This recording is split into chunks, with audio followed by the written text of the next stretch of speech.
विदर्भामध्ये काँग्रेसच्या सर्वाधिक जागा येणार असा दावा महाराष्ट्र काँग्रेस प्रभारी रमेश चेन्नीथला यांनी केलेला आहे। तर काहीही झालं तरी देखील महायुतीमध्ये सत्तेत येणार असा दावा भाजप प्रदेशाध्यक्ष चंद्रशेखर बावनकुळेंनी केलाय।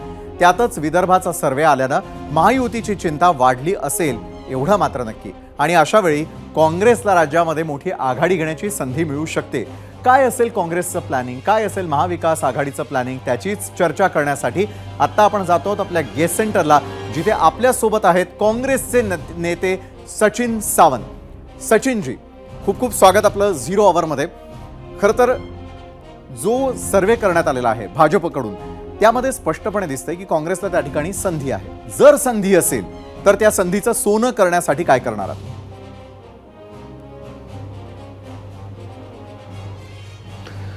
नाही, निश्चितपणे म्हणजे आमचे प्रयत्न तर सुरूच आहेत। कारण ज्या पद्धतीचं राजकारण गेल्या 2-2.5 वर्षामध्ये झालं ते महाराष्ट्राच्या एकंदर जी प्रतिमा आहे त्याला कलंक लावणारं होतं। हा समज जो आमचाच नाही तर जनतेचा देखील आहे। ज्या पद्धतीनं सुरतपासून गुवाहाटीपर्यंतचा प्रवास झाला तो काही जनतेला आवडला नव्हता। आणि त्याचबरोबर गेल्या 2.5 वर्षामध्ये जे राजकारण चाललेलं आहे, या तिगाडा काम बिगाडा सरकारमधनं कामं लोकांची होत नाहीत, लोक त्रस्त आहेत आणि एकंदरच द्वेष तिरस्कार पसरवण्या पलीकडे यांच्याकडे काही नाही। आज निधीसाठी भांडणं चाललेली आहेत हे आपण पाहतोय। शेतकऱ्यांना न्याय त्या ठिकाणी मिळत नाही आणि दिवसेंदिवस यांचा बुडत्याचा पाय जसा खोलात जावा तशीच परिस्थिती आहे।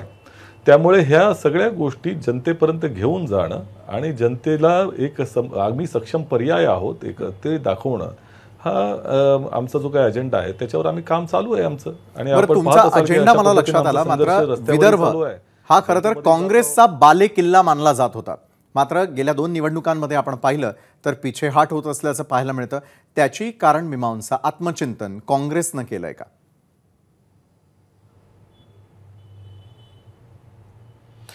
बहुसंख्याक वादाचं जे काही राजकारण भारतीय जनता पक्षाने देशात आणलं त्याचा परिपाक म्हणून या 2 निवडणुकांमध्ये निश्चितपणे त्यांना यश मिळालेलं आहे। आता लोकांना मला असं वाटतं की लोकांचे डोळे उघडत चाललेले आहेत कशा पद्धतीनं हे देशामध्ये जे हुकुमशाही प्रस्थापित करतायत आणि सामान्य माणसाच्या अधिकारांच्या वरती जसं आक्रमण करतायत ते लोकांना कळतंय आणि मूलभूत मुद्द्यांवरती यांच्याकडे कुठल्याही तऱ्हेची उत्तर नाहीत हे देखील कळतंय।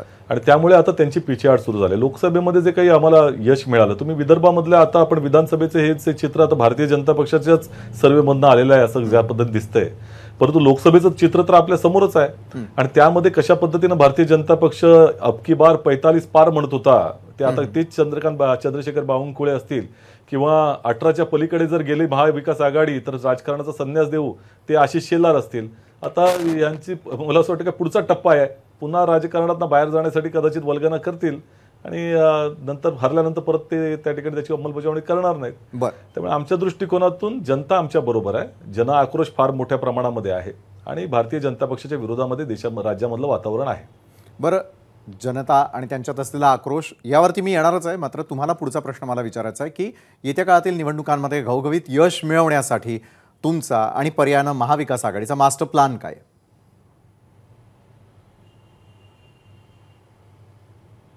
नाही, तर प्लान हा काही मीडियामध्ये मांडण्याचा नसतो, परंतु निश्चितपणे पहिली गोष्ट अशी की एकत्रितपणे येऊन निवडणुका लढणं। आमच्यामध्ये तुम्ही पाहत असाल की महायुतीमध्ये जशी महाकुस्ती चालू आहे, सीटा वाटपांवरनं असेल किंवा एकमेकांच्या नेत्यांना कशा पद्धतीनं दूषणं देण्याचं काम असेल, आपण हे सगळं जो काही सिनेमा आहे तो जनता पाहते आहे, परंतु तशा पद्धतीचं वातावरण आमच्याकडे नाही। आणि पवार साहेब असतील किंवा उद्धवजी असतील किंवा आमच्याकडे की कुठल्याही तऱ्हेचं एकमेकांच्या बद्दलचं असं काही जी स्पर्धा असते ती नाही आहे।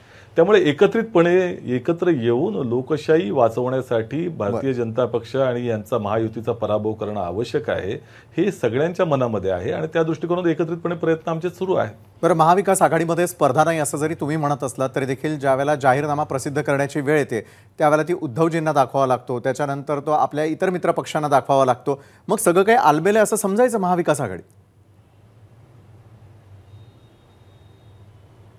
ह्याचाच अर्थ असा आहे की आमच्यामध्ये स्पर्धा नाही म्हणून तर दाखवतो आम्ही। कुठल्याही तऱ्हेची लपवा छपवीचं काम नाहीये। एकमेकांच्या सल्ल्यानं एकमेकांचं मार्गदर्शन घेऊन आणि एकत्रितपणे आम्ही त्या ठिकाणी निवडणुका लढतो, हेच त्याचं द्योतक आहे। मला असं वाटतं की एकंदरच महाराष्ट्रामध्ये आम्हाला एक सक्षम पर्याय द्यायचा आहे। 2020 पासून जे 2-2.5 वर्ष जे सत्ता आम्ही राबवली, अत्यंत कठीण कालावधीमध्ये, कोरोनाच्या कालावधीमध्ये, महाराष्ट्र संकट काळात जात असताना एक चांगलं नेतृत्व दिलं गेलं. आणि मला असं वाटतं की त्यावेळेचं जे सरकार होतं ते सगळ्यात जास्त अनुभवी सरकार होतं, सगळ्यात जास्त पारंगत असलेलं, जनतेचे प्रश्न कसे सोडवायचे माहिती असलेलं सरकार होतं. त्याच पद्धतीचं सरकार यावेळेला येईल अशा तऱ्हेचं चित्र आम्ही दर्शवतोय लोकांना. बरं, एकवाक्यता असल्याचं आपण म्हणता, सगळं काही आलबेल असल्याचं तुम्ही म्हणता, मात्र मग मुख्यमंत्री पदावरनं म्हणा किंवा महाविकास आघाडीचा चेहरा कोण, हा प्रश्नही अनुत्तरितच आहे. नाना पटोलेंचं नावही पुढे येताना दिसतं, उद्धवजींचंही नाव समोर येताना दिसतं. मग खरं प्रतिनिधित्व कोण करणार?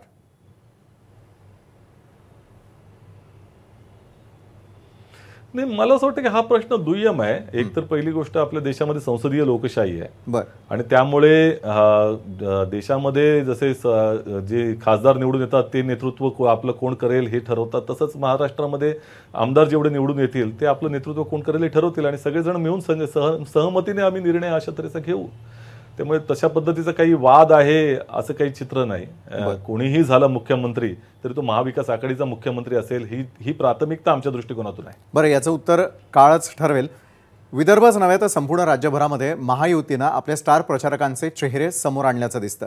विदर्भाचा जर आपण विचार केला तर त्यामध्ये नितीनजी गडकरी असतील, देवेंद्रजी फडणवीस असतील, या दोघांची देखील नावं समोर येताना दिसतात. मात्र तरी देखील मराठवाड्यात नाही तर विदर्भामध्ये थेटपणे कसा काय फटका बसू शकतो? म्हणजे ज्या प्रकारचा सर्वे त्यांनी केलेला आहे त्या संदर्भातला विचार त्यांनी करायला हवा का? हे दोन चेहरे असतानाही मग तिकडची जनता त्यांच्या बाजूने का नसावी?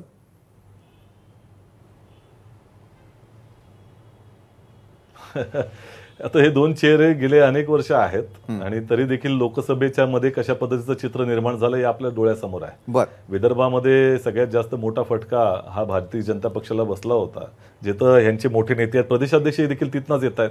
आता ते संकेत असंकेतामध्ये गुंतलेले आहेत, परंतु तेच नेतृत्व आहे जे विधानसभेमध्ये जाणार आहे.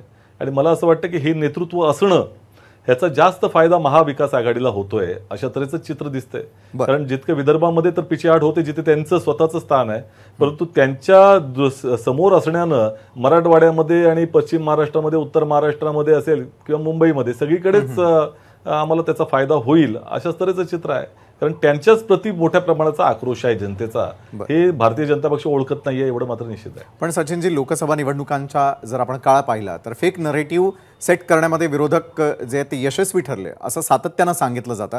मात्र राहुल गांधींचा परदेश दौरा, त्या ठिकाणी त्यांनी आरक्षण आणि इतर महत्त्वाच्या विषयांवरती केलेली थेटपणे विधानं आणि तिथे असलेल्या काही नेते मंडळींची घेतलेल्या भेटी गाठी, अनेकच गोष्टी चर्चेच्या ठरलेल्या आहेत. आयतं कोलीत दिलं तुम्ही सत्ताधाऱ्यांच्या हातात.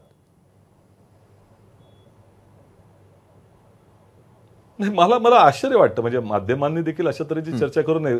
कारण भारतीय जनता पक्ष आणि बुद्धीचा संबंध नसावा किंवा बुद्धी ही कुटिलतेनेच चालवली पाहिजे अशा तऱ्हेचा समज भारतीय जनता पक्षाचा असावा, म्हणूनच अशा तऱ्हेचं चित्र रंगवलं जात आहे. कारण आरक्षणाच्या बद्दल राहुल गांधीजी काय म्हणाले? पहिली गोष्ट अशी की संविधानामध्ये न्याय, समता, बंधुता ही जी तत्व लिहिलेली आहेत ती आपल्याला अजूनही त्या ठिकाणी अचीव करायची आहेत, ती त्या ठिकाणी मिळवायची आहेत, त्यासाठी प्रयत्न करायचे आहेत. आणि तो हजारो वर्षाचा प्रवास आहे. या देशामध्ये मनुवाद संपलेला आहे अशा तऱ्हेचं चित्र नाही. त्यामुळे राहुल गांधीजी म्हणाले की न्याय समतेचं वातावरण जोपर्यंत राहत नाही, म्हणजे त्या ठिकाणी आपण ती मिळवत नाही तोपर्यंत आरक्षण राहील. आणि जेव्हा अशा तऱ्हेचं वातावरण होईल त्यावेळेला आरक्षणाची गरज भासणार नाही, समतेचं वातावरण होईल. अगदी बरोबर आहे. मात्र ज्या प्रकारचं वक्तव्य झालं त्यानंतर मात्र आज संपूर्ण राज्यभरामध्ये, देशभरामध्ये, नक्की मी येतो ना सचिनजी, पण त्या संदर्भातली आंदोलन करण्याची तर संधी मिळाली आणि त्यानंतर मग फेक नरेटिव्ह केलं जातं, अशा प्रकारचा समज पसरवला जात असेल किंवा तशा प्रकारच्या आंदोलनांमध्ये येणारी वक्तव्य आपल्याला पाहायला मिळतात, त्या नरेटिव्हला बाजूला करण्यासाठी तुम्ही काय करणार आहात? नाही, सत्य कसं झाकता येईल? तुम्ही तोडमरोड त्या ठिकाणी तोडून मोडून विधानं दाखवायची. मोहन भागवतांच्या विधानावरती तुम्ही का त्या ठिकाणी आंदोलन करत नाही आहात? आणि दुसरी गोष्ट, राहुल गांधीजींनीच 50% आरक्षण मर्यादा त्या ओलांडली पाहिजे ही जी मागणी केली, ही भूमिका व्यक्त केली, त्याबद्दल गप्प का आहेत, पळ का काढते भारतीय जनता पक्ष? मनुवादी संघ आहे, ह्याच्यात दुसऱ्या तऱ्हेचे कुठल्याही तऱ्हेचा प्रश्न उद्भवत नाही. आणि त्यांनी जातीवादाचा पोषक अशा पद्धतीचं वातावरण देशात केलेलंच आहे. त्यामुळे आरक्षणाचा विरोध खरं मूलतः संघाने केलेला आहे, आजवर त्यांचा विरोध राहिलेला आहे. त्यामुळे ते लोकांना कळत नाही असं नाही. राहुल गांधीजींनी म्हटलं ते समतेचं वातावरण जोपर्यंत होत नाही तोपर्यंत आरक्षण राहील. त्या भूमिकेशी आम्ही त्या ठिकाणी ठाम आहोत. देशामध्ये समतेचं वातावरण नाही राहुल गांधी स्वतःच म्हणतायत ना, आणि ती सत्य परिस्थिती आहे. बरं, विदर्भामधील एकूण 62 ज्या जागा आहेत त्यापैकी किती जागांवरती महाविकास आघाडीला यश मिळेल असं तुम्हाला आता वाटतं? मला असं वाटतं की महाराष्ट्रामध्ये या वेळेला 200च्या आसपास जागा ह्या महाविकास आघाडीला मिळणार आहेत. आणि विदर्भ हा भारतीय जनता पक्षाचं, जे तुम्ही स्वतः सांगितलं की तिथे नेते असताना तिथे जर अशा पद्धतीचं त्यांचा सर्वे सांगतोय, आमच्या दृष्टिकोनातून 62 पैकी 50 जागांपर्यंत आम्ही पोहोचू असं चित्र आम्हाला दिसतंय एकंदर. कारण लोकसभेपेक्षाही अधिक चांगलं यश आम्हाला त्यावेळेला मिळेल, कारण यावेळेला त्यांच्या दृष्टिकोनातून राष्ट्रीय अजेंडा देखील नसणार आहे. महाराष्ट्रामध्ये ज्या पद्धतीचं सरकार त्यांनी दिलेलं आहे, लोक त्याचा तिरस्कार करतायत एवढं नक्की आहे. नक्कीच सचिनजी, धन्यवाद. 0 अवरमध्ये आपण आलात आणि या महत्त्वाच्या मुद्द्यांवरती आमच्याबरोबर चर्चा केली, त्यासाठी खूप खूप धन्यवाद. एबीपी माझा, उघडा डोळे बघा नीट.